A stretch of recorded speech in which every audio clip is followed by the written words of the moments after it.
So in question number 1, we had this equation x plus 4y plus 3 equals 0 written in standard form, and we found its y equals mx plus b equivalent, y equals minus 1 over 4x minus 3 over 4.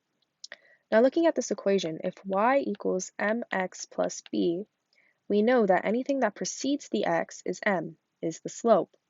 And looking at our equation here, I can see that m is minus 1 over 4. So I'm going to write that down. M equals minus 1 over 4. Our slope is minus 1 over 4. Likewise, B is minus 3 over 4.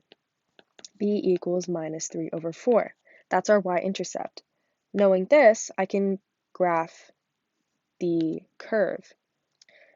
And that's going to give us, I'm going to write minus 3 over 4 for the y-intercept down here.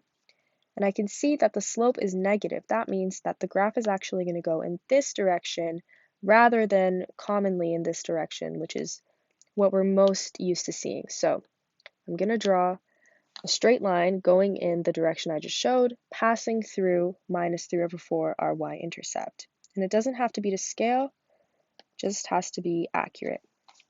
And we're going to label that y equals minus 1 over 4x minus 3 over 4.